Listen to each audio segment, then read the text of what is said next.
right, welcome to the Partnership Mastermind podcast. I'm your host, Chris Lavoie. Today's guest is someone who's shaped how an entire generation thinks about MarTech, ecosystems, and the power of platforms. He's the creator of the famous MarTech Landscape. Yes, the one with 14,000 plus logos. The longtime author of the ChiefMartec.com, one of the most influential blogs in the space. And he spent the last 8 years at HubSpot building their app ecosystem from the ground up, turning a product-led company into a platform business. He's been a relentless advocate for long-tail partners, developer experience, and customer-centric platform strategy. And if that wasn't enough, street cred for you, Jay McBain, who was our last guest and one of the most plugged-in analysts in the space, straight up called him the tech stack hero. So yeah, we are in for a treat. Scott Brinker, welcome to the Partnership Mastermind podcast. Thank you, Chris. Very kind intro, and yeah, very kind of Jay to say that. I'm not quite sure that's true, but kind of him to say that. Well, the way that guy talks, I believe what he says because he's a no bullshit artist. But cool, Scott. We start every episode with 5 quick hitting questions, lighthearted, gives you an opportunity to warm up, and gives the audience an opportunity to get to know you a bit better. You ready for that one? All right, fire away.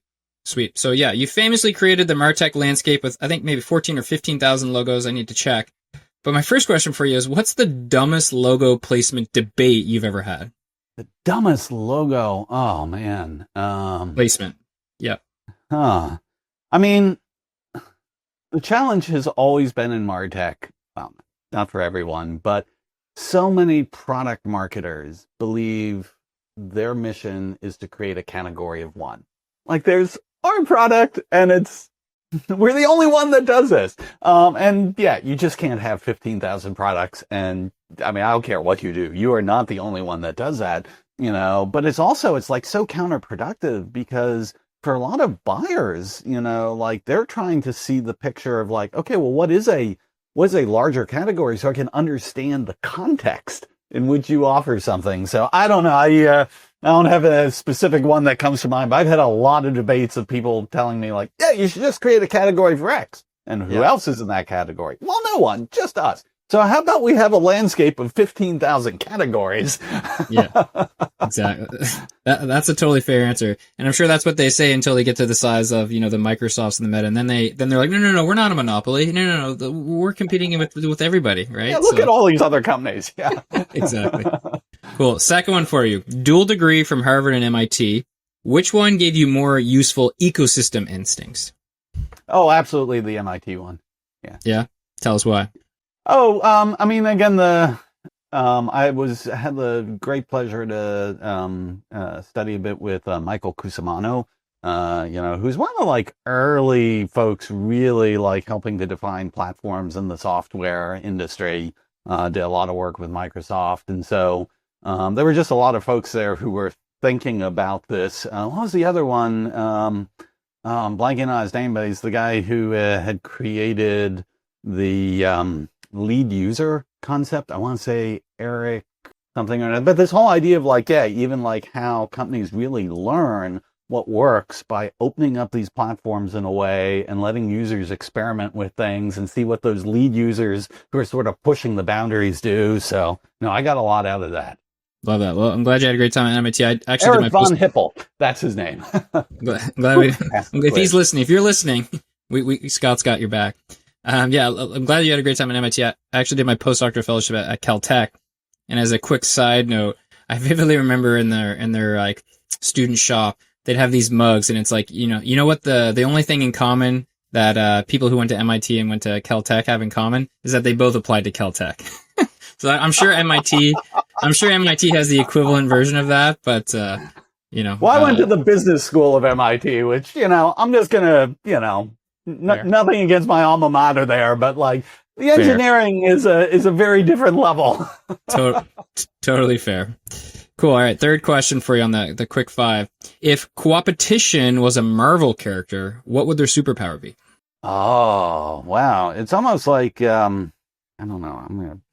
I don't follow Marvel enough. If you made like a Star Wars analogy. Star Wars. Let's go Star Wars, Scott. We love to tailor to our guests. Reframe the question. If Coopetition was a Star Wars character, who would it be? And what would their superpowers be? Oh, man. I think it would be Yoda. This wisdom. That's bold.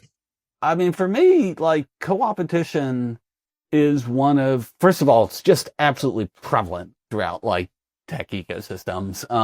But it is also one that so many companies are afraid of really leaning into.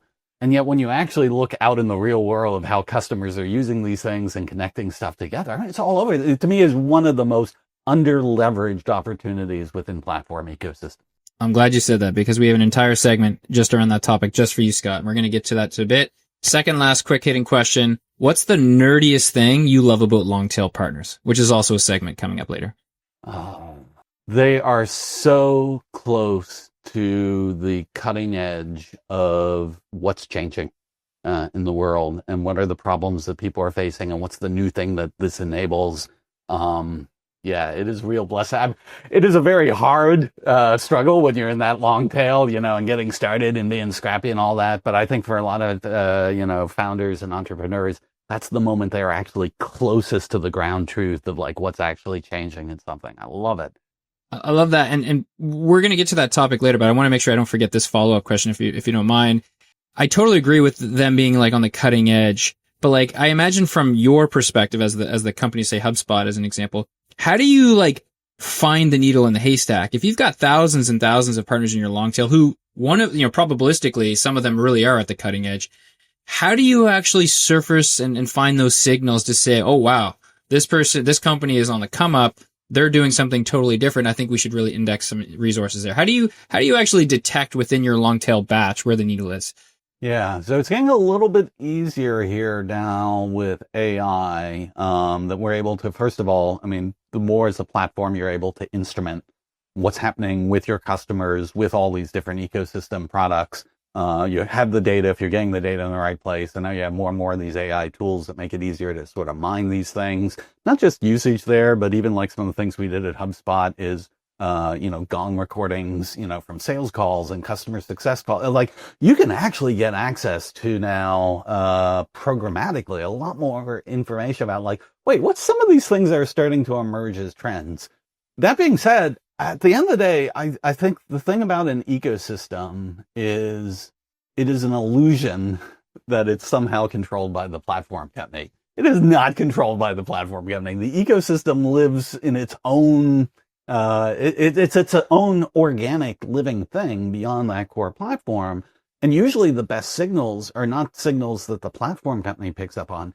It's what customers pick up on. And you start to see these customers who like, oh, here's a customer doing something that they were never able to do before. Now we're starting to see these customers come in from this other industry or this under use case, Yeah, look to the customers for the wisdom, on what's getting really interesting in the long tail. Yeah, I love this customer centricity element of that answer. And some of the biggest integration plays that I've ever unlocked in my career weren't those blue chip obvious ones. It started with the customer. Sometimes it was a CSM on our team saying, hey, look, like this huge customer just asked for an integration to so-and-so. And I'm like, that's interesting. I didn't even hear about them. And it leads you down a rabbit hole, and you sometimes find the needle in the haystack. So I'm a huge fan to what you said, Scott. The closer you can stay to the customer and the customer care team, you can come up with some really good nuggets from finding good partners. Yeah, I will just as a follow-up on that say, so as we started to grow out the HubSpot ecosystem and we brought more and more people onto our team, my goodness, like some of the best people we brought onto our team came from customer success. It was just that like knowledge of not only how the product works, but what are customers really trying to do? What are the pain points? How to walk them through it. I'm telling you, I put customer success people up on a pedestal at this point in time. There's some of the, if it's like, what was, James Brown, hardest working guy in show business. I feel like customer success people, some of the hardest working people in SaaS. If any customer success people listening, we're glad you're able to give you some flowers. And I totally agree, Scott. I've hired so many partner people from so many different backgrounds. I'd say the two that have really been the best hires for me are customer success people, to your point, and BDRs/SDRs. To be honest, and this is no shot at sales, but some of my biggest flops were AEs who were they're like, oh yeah, I don't like the transactional nature of sales. I kind of want to get into something more strategic. And they're like, wait, what? Like my day isn't linear, right? Like demos aren't booked for me and I just work them. Like that's not fun. So I totally agree with especially on the customer success side. Sweet. Cool. Last question on this section. is as you reflect on your tenure at HubSpot, which basically spanned 2 presidential terms, what's your most proudest moment? And I imagine that's a loaded question. There's a lot to reflect on, but as I even ask that question, what type of memories are flowing through your mind of things that you'll look back on? Yeah, I think I would say 2 things come to mind. So first of all, the actual adoption by customers. That really, and every time you're getting an ecosystem off the ground, there's like the vanity metric that is so easy to like plug in, which is like, okay, well, how many partners do we have? How many integrations do we have? And as much as that's a vanity metric, for better or worse, it is actually something that people look at as a signal of like, okay, is this ecosystem getting traction? Is it growing? But the happiest I became is like when, that stopped being the narrative, and the narrative was like, okay, like, how many integrations are customers using? What's the average retention of those integrations? How's that changing, like, the retention rate, for the customers there, and not just like keeping the customer, but even growing those accounts. And so sort of seeing that take hold, and I admit it was a multi-year journey before it like started to really show those results. That was, that's when I felt like, okay, we had a real impact here. But I think the second most proud thing is, in the HubSpot ecosystem, there are a lot of companies that are standalone SaaS companies. We work together. We build an integration. It's a good partnership. Good for them. Good for us. Love those folks. Love all my partners. But there were a set of these, what we would call the ecosystem entrepreneurs, of companies that were actually being launched in the HubSpot ecosystem. And one of the first was this company called Org-Chart Hub. That was a couple developers out of London, had this idea of, there's a much better way you could like be visually like, working like accounts and being able to see, who's the influencer and the gatekeepers and so they made this amazing product integration. It grew, it became incredibly popular. Thousands of customers adopted it. They did another thing with like, geo mapping and whatnot. So huge success for them. And then just this past summer, HubSpot actually acquired them, now like built that capability into Sales Hub. And it was just such an amazing story to see these folks come in, create something that was so unique, so loved by customers, was a success for them. And ultimately like, a great exit like that. There's certainly lots of cases in ecosystems where things don't always pan out the way you want. When you find something like that, you're like, oh, yes, more of this, please. Wow. I love that. And again, you're just steeped with like customer centricity, which is something we always love on this show. 2 things really quick to unpack. I love when you were talking about kind of how do you measure the progress of the platform movement. And I like how you kind of avoided like the vanity metrics, which I think is a huge mistake a lot of companies make. Like one of my least favorite metrics that gives me the ick is like number of partners, as if that is some relevant proxy for value to customers and business enterprise value. So I love to, on the integration side, I love to go deeper. It's not just how many integration installs you have. That's not also a good proxy, but it's like what percentage of the installs is actually using the integration, maybe as evidenced by like last 30-day API usage. And then how can you correlate the downstream customer impact? So I'm with you on that part. And then the second thing you said that you were proud of, companies building their business on top of HubSpot, which I guess is how you really know you're a platform. I grew up in the Shopify, e-commerce ecosystem, and I've had the privilege of watching that happen as well. Klaviyo as an example, they're now publicly traded, just about $1 billion in revenue. And when I first started working with them, I think they had maybe 20,000 customers. Today they have about 250,000 customers. And I saw them just keep evolving, and they are now starting to become their own platform in a way on top of the Shopify platform. So I think it's really cool that you've played a huge role in helping companies have those type of outcomes. And that's obviously going to keep happening within the HubSpot space. Yeah, I love the platforms within platforms with it's not turtles all the way down. It's platforms all the way down. It's like interstellar, black hole type stuff. It's, it's hard to wrap our head around, but we'll try. Cool. Well, that was our warm up, which was great. Now we're going to get into some fun stuff.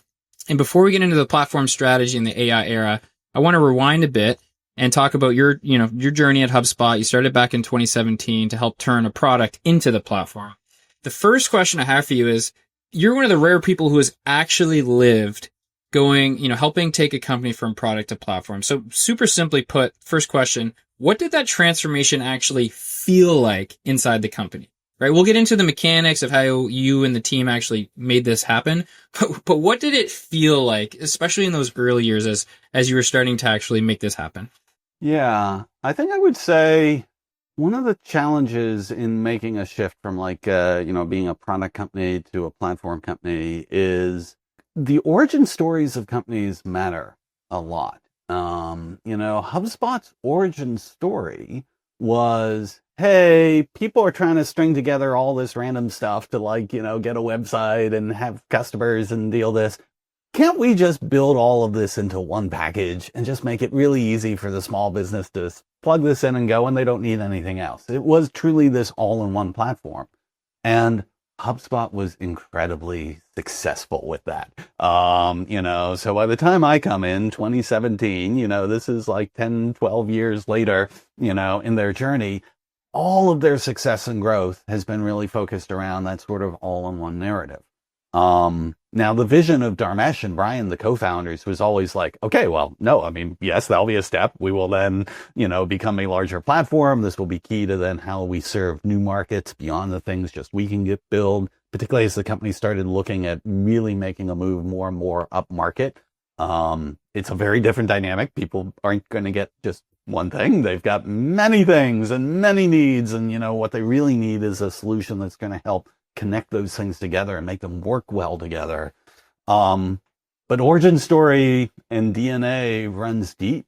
And so I would say both on the product side and the go-to-market side, it was deeply ingrained in people's point of view of like, okay, yeah, no, this is what we'll build. We'll build our stuff and then we'll sell this stuff. And yeah, they're probably these partners doing things out there, and wish them good luck, but it wasn't like embedded into the way the company thought about designing its products, was embedded into the way it actually thought about how do we go to market to win more business.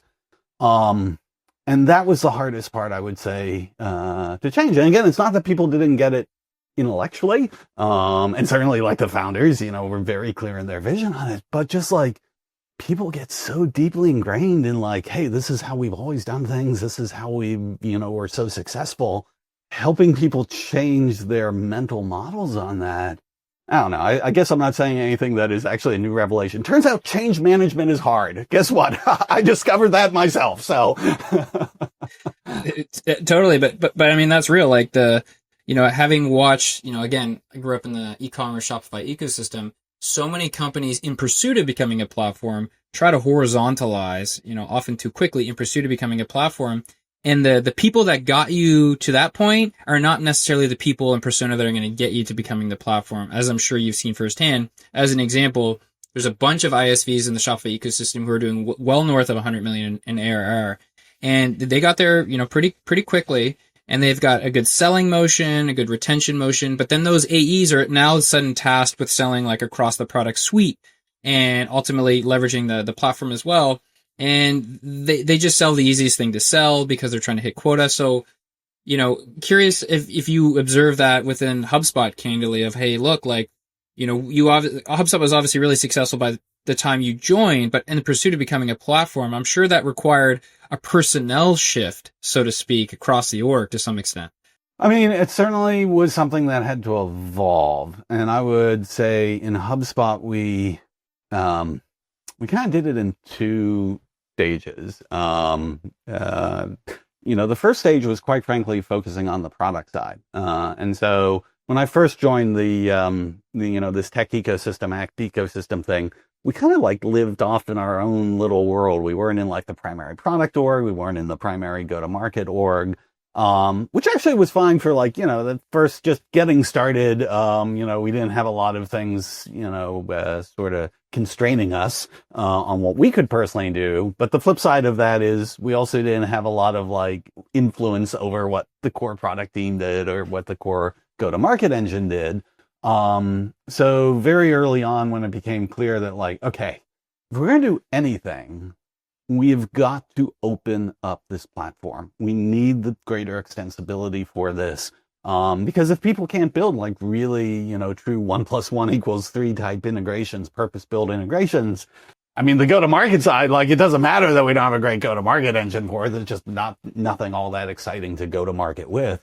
And so I had lobbied the CEO to move us into the product organization, and really spent a good, like 3-4 years, working with product leaders in how that, basically changing that perspective of like, how do we build things? How do we, 2 levels, one of just like building with opening up capabilities.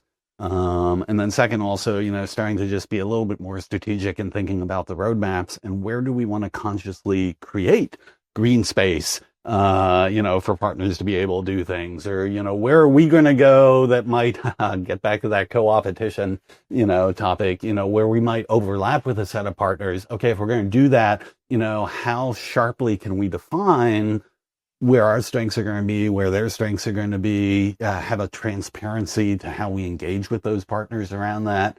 And so that really was the first major shift that needed to happen. And, I'll give credit to Karen Eng, who came in a few years ago on the product side, helping to like shape HubSpot's platform. And she was definitely one of the catalysts to like, we're going to build stuff. We're going to build APIs. In fact, you could see it. They published this in a, couple partner day things where like, for like the first few years, we'd release 2 or 3 APIs a year. And let me tell you, it was wringing blood from stones for that. And then after, Karen finally got things really rolling within her team, it jumped up to like, we've shipped like 28 APIs. In fact, we had the opposite problem then, like, on the partnership side, where we went from like begging for API access to all of a sudden we're like, oh my goodness, like just trying to keep up, with all these things to provide partners. But don't get me wrong, I will take that challenge any day of the week. 100%. Love that. Again, like, our audience are people who want to follow in HubSpot's footsteps. So the more, behind the scenes look we can get, the better, which is why this content is gold. Now, in our intake prep, you said that one of the biggest mistakes was underestimating the internal evangelism it takes to accomplish, right? As an example, winning over product teams who didn't sign up to build for partners, right? They signed up to build for HubSpot. So curious, what was your first moment of like, oh shit, this is going to be harder than I thought? And then how did you react to kind of get things back on the right track? Yeah. I mean, one of the strengths of HubSpot, certainly in these formative years for the ecosystem, was HubSpot was a very, very distributed leadership oriented company. More so than I've seen in almost any company at that scale, where small teams were just given a lot of authority, a lot of autonomy to like go off and you take this thing and you figure it out on your own, which is part of how HubSpot succeeded. It had such an incredible velocity, and things weren't dragged down by a lot of like committees or negotiations across different teams. So that's all a wonderful thing up until the point in time that you're like, okay, but now company wide, we would kind of like to change the orientation here to be, instead of all in one, maybe all on one. How about that? And so I think it was, certainly within that first year that it became this distributed ownership. While it's a great power for HubSpot, was going to be the greatest barrier to like, okay, this can't be changed top down. Because I mean, like Dharmesh and Brian, I mean, they stand up, they've been in company meetings like, hey, we're coming to be a platform and Scott here is to do this. They would nod their head, that'd be great. And then they go off and like, okay, I've got my thing that I'm like, off and running. And so top down edict was just not going to get that done. It really did have to become a retail change management of just going PM by PM and understanding, what they were looking to do, who was the personas they were serving, where might there be opportunities for partners to help them, in achieving the broader mission. What are things they didn't want to do that, we knew partners could come in and like help make happen. But it was a lot of retail. Yeah, no, I mean, that's real. I mean, it's great that you had the founders, Dharmesh and Brian, who like were platform, first, like that obviously helps make your case. A lot harder if that's not true, but the complex org size that HubSpot is, like the IC level, they hear that, but they don't understand how to enact that strategy, right? So you do need orchestration and alignment vertically within the org to also make it happen. And you need people like yourself to make it happen. So cool. I think that was, yeah, you go ahead, Scott. No, I was just going to say, I mean, and again, like it goes back to the customer centricity thing too, is like you can talk partners and platforms and the abstract all day long.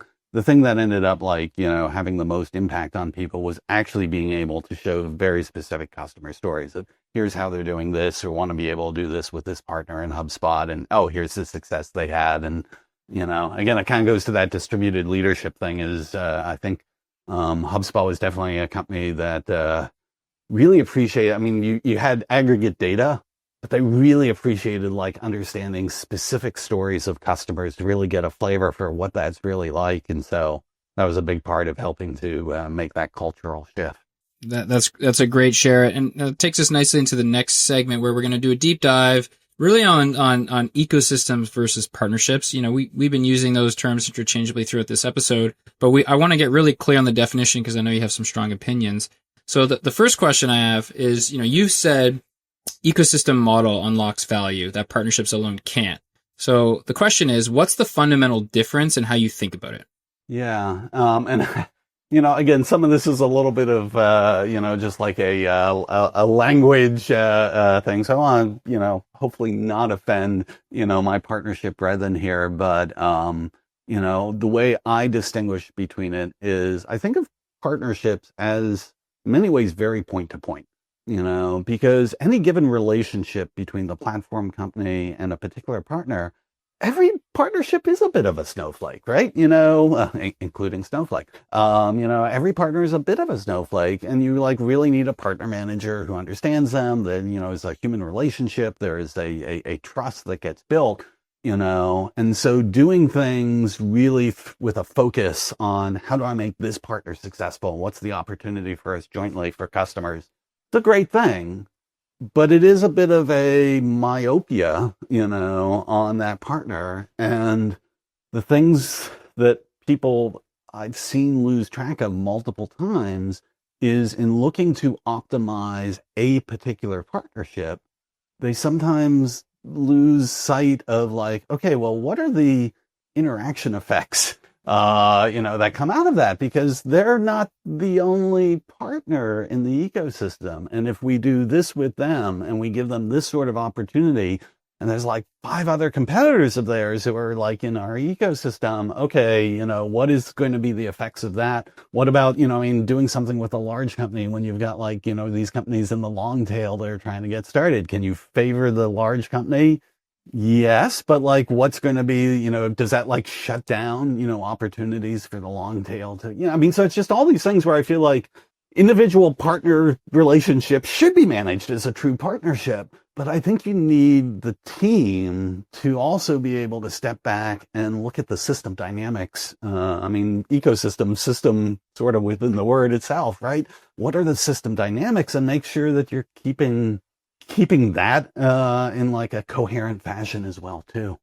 Yeah, that's a great way to conceptualize, and I think that's one of your superpowers, one of Jay's superpowers as well, is just being able to zoom out and have perspective on the landscape, which you could put a label on it as an ecosystem, which I think is just inherently hard for IC level, early manager level. They just don't have enough experience, not enough time in seat, not enough time in that company or that industry to really be able to zoom in and understand the players. But I like how you referenced the long tail piece of it, which is something I want to talk about next. I've personally had a lot of value, or unlocked a lot of value in like really leaning into the long tail. One of my first big learnings was, my old company, we used to partner closely with Big Commerce, now known as Commerce, and their VP of tech partnerships, Sacha Modia, he said, look, we have 1,000 tech partners. 100 of them are like strategic and 900 of them are long tail, and we get more value from the long tail. And that was counterintuitive to me at the time. And obviously I know you're a big believer. So my next question for you, Scott, is why, in your opinion, is the long tail of partners so powerful? And what do most platform teams get wrong when they're trying to activate it?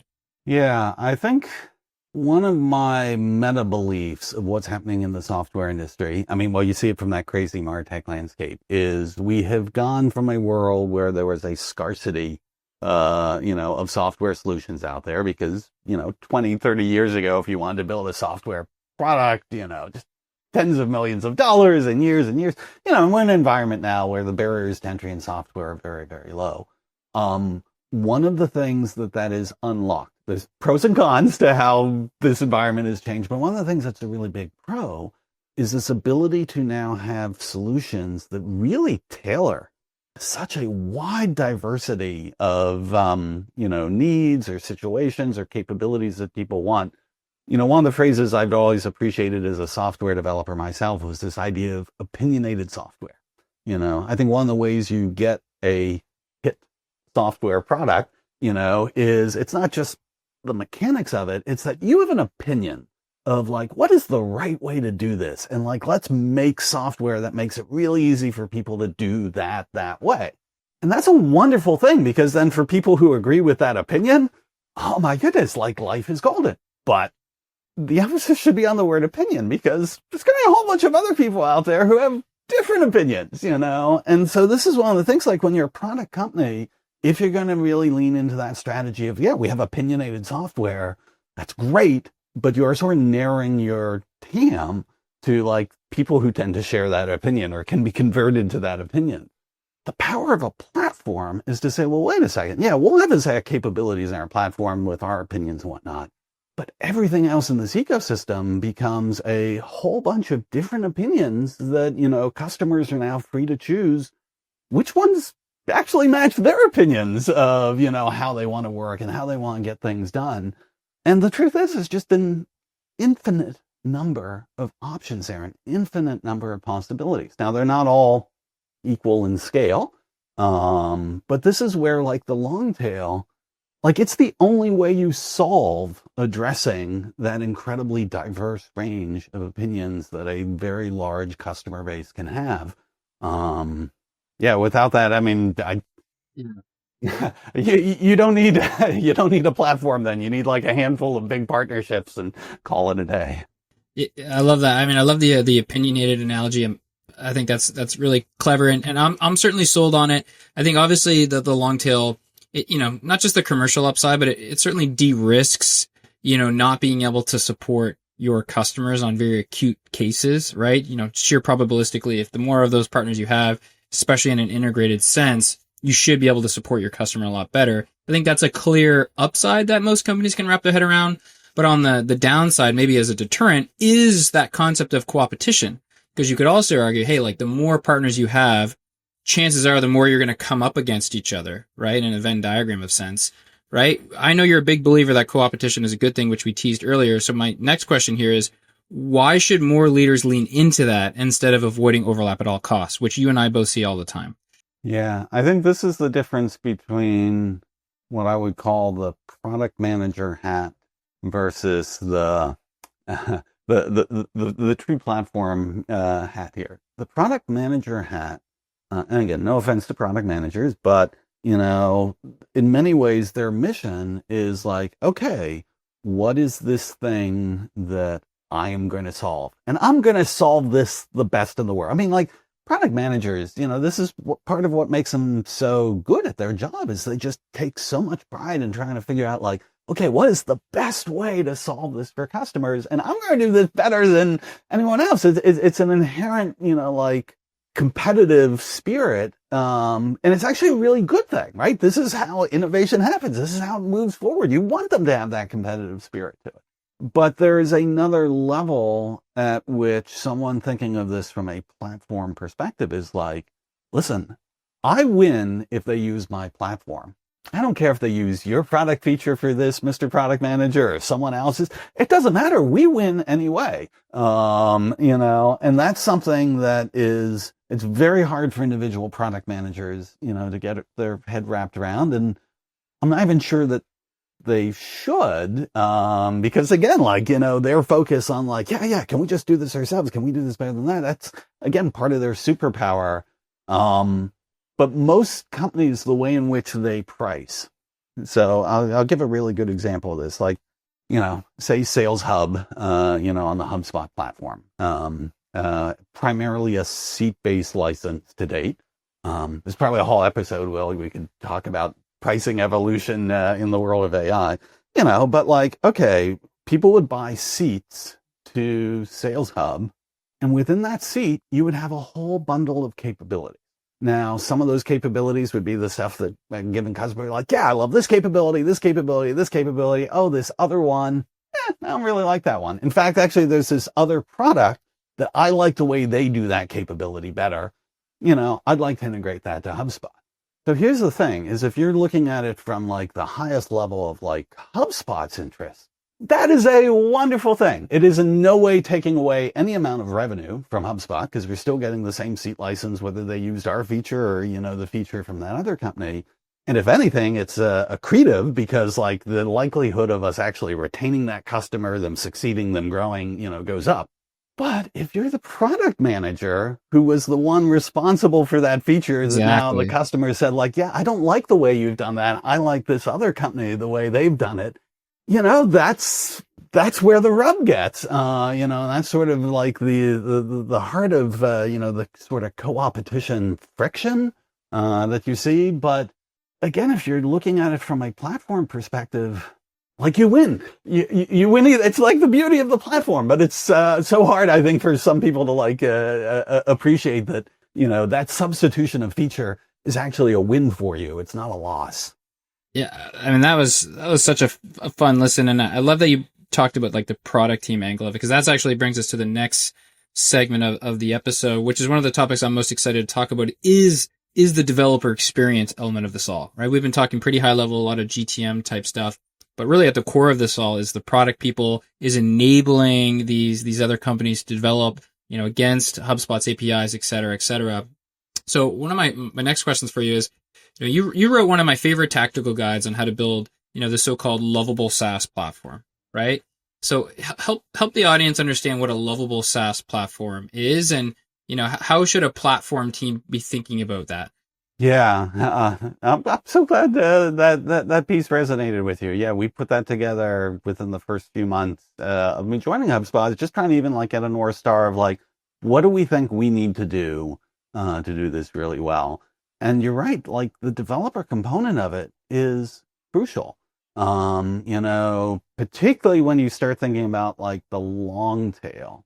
And one of the things I would say, like, all right, this whole going from 0 to 100, one of the challenges in the early days is it is as this sort of chicken and egg thing. It's like, okay, well, until you have partners doing something, it's hard to get other partners interested in doing things, because they're like, why? We don't have to. There's, no competition there.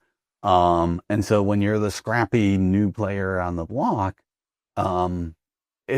it's very hard to go to the largest players in these categories and say, oh, you just build an integration to us. And they're like, yeah, well, think about that in a few years. The way in which like, we got going that was we went out and we were looking at the smaller players, the startups, the scrappy ones, who are the ones who are like, okay, they might actually have been having a hard time, like break through, say, in the Salesforce ecosystem, because it was already very mature. There was an opportunity for them in the HubSpot ecosystem to sort of take advantage of a bit of a green space. But when you start dealing with more of those companies in the, long tail, like the developer experience matters. Like, how quickly can the developers do this? What's, the capabilities that offer them? That developer happiness is going to go a long way towards, does something get built quickly? Does something get built well?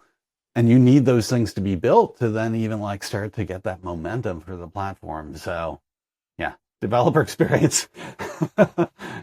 There's like a Maslow's hierarchy of needs, and like, the developer experience is near the bottom. It's maybe not the bottom. I think the bottom of this comes down to like, hey, the platform needs to be in a market where it is serving what is going to be a large enough customer base, and the inherent nature of what it's doing is something that, we're going to need partners. So there needs to be that sort of core of like, there's going to be a business opportunity here. But then the very next layer of the Maslow's hierarchy is like, can they actually build it? Exactly. That was great. And in the spirit of like, can they actually build it, is, do they actually want to build it, is a question to think about. And the better that developer experience is, the more likely that they obviously will.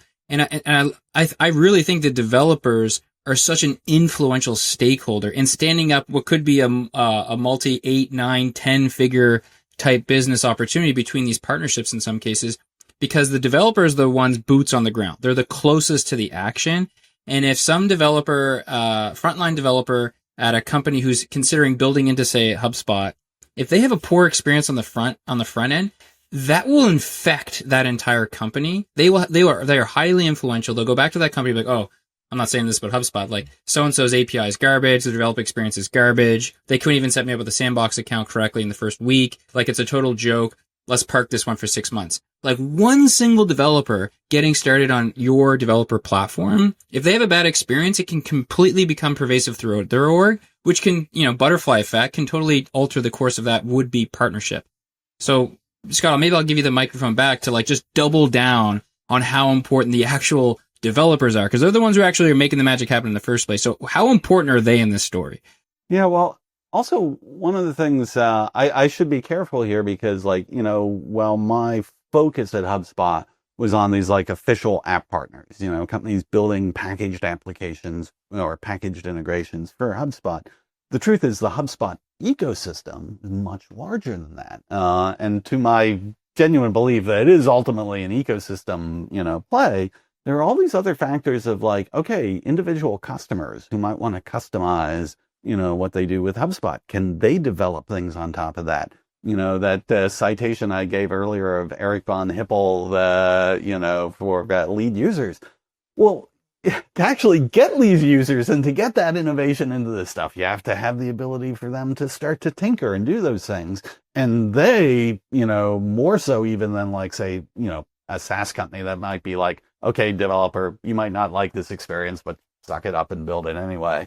For customers, they'll try it. And if it's just not going to work, they're going to abandon it, and then even in the ecosystem where you have all these solutions partners, service providers, systems integrators, there's so much that happens of, with that cohort developing custom applications for individual clients. And again, it's one of these things, if you make it easy for them to be able to do that, they're going to be able to help you serve a much wider audience and, much wider set of use cases. And this is where the bonus comes in, is they are, to me, the star foundry where you often then get some of those ecosystem entrepreneurs, where a, solutions partner builds something custom for a client. They get another client who's like, oh, yeah, you did a really good job with so-and-so. Can you help? And they're like, yeah, we know how to do this. We'll do that. And then they get a third. And then, the light bulb starts to go off of well, wait a second. There's maybe a repeatable pattern here. Could we bottle this, and have an app? And actually, whether we're using that as its own revenue stream or we're using it as a mechanism to attract and win, new clients. When that light bulb goes off, that really becomes an incredible ecosystem flywheel engine. But if you don't have great developer experience, if people can't do these things, if it's too hard, and it's not just even the development, it's how do you then get that thing listed? Can people install it? What's the authentication process? There's all these barriers that can exist between an idea and it actually being something that, flows very freely throughout the ecosystem for anyone who wants it. The developer experience makes it happen. Yeah, exactly. And everything you said just made me think again, I grew up in the e-commerce Shopify ecosystem, and Shopify is one of the best companies at really building a platform. They're so intentional from the earliest of days when they launched their app store, first a few hundred ISVs on it, now over 10,000. And they just do everything to maximize the developer experience. A couple of years ago, they launched first million in rev share, you don't have to pay us commission on, which is more commercial. But again, it incentivizes companies to build into them, knowing that you're going to have a little bit of runway before the bill kind of comes in. So I think they do such a great job, not just on the product side, but on the commercial side as well. Yeah, cool. They have been one of my heroes for a long time. That's there's a handful of companies that have done a really great job, Shopify. I always took a lot of inspiration from Atlassian. I thought they did great. There's more of the consumer ones, obviously, Apple and whatnot. But, Atlassian and Shopify, two of sort of the reference platforms of all right. So, of course, Salesforce. Yeah. I mean, I'm so used to put the spotlight where they deserve it. They really did create the first significant cloud platform in B2B. And, part of the reason they're such a formidable competitor is because they did it really well and they did it very early. And, there's a lot of benefits they've accrued from that. Absolutely. Even despite some massive acquisitions that probably made that even more challenging. But that's great. We have about 5 minutes left, Scott. So we're going to finish with, of course, the topic of the day, so to speak, which is AI. Right. So let's zoom out. You've had a front row seat into how AI is reshaping marketing and ecosystems. So now we're going to talk a little bit about what's real versus hype. So the first question on this topic is, you've said AI will accelerate ecosystem complexity, not simplify it. What do you mean by that?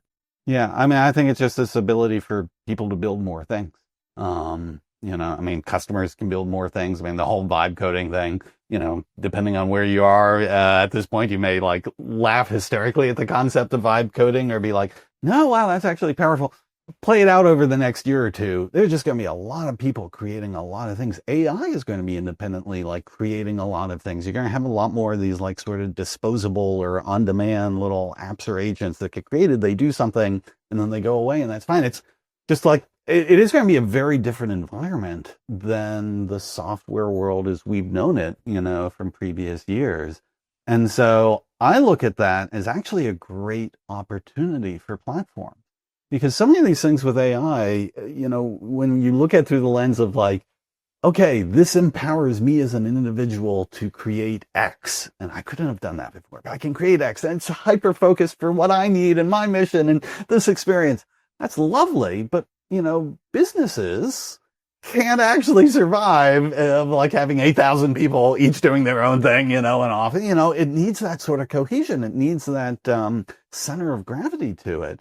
And I think it's actually going to bring more value to the platforms, that the more things there are that are actors, happening within their tech stack environment, or even with their customers outside of their tech stack environment, the more value it's going to be in like, okay, a platform that lets us put the guardrails around this, that lets us, have a very systematic way in which, we're controlling the way data is managed, the way in which we have like certain repeatable processes that don't get reinvented, 10 different times a day. No, there's this very repeatable, predictable process that we need to run the same way every time, RevRec comes to mind, so, anyway, it's going to be complex, but I think it's actually platforms can make it manageable, which is where the fun is.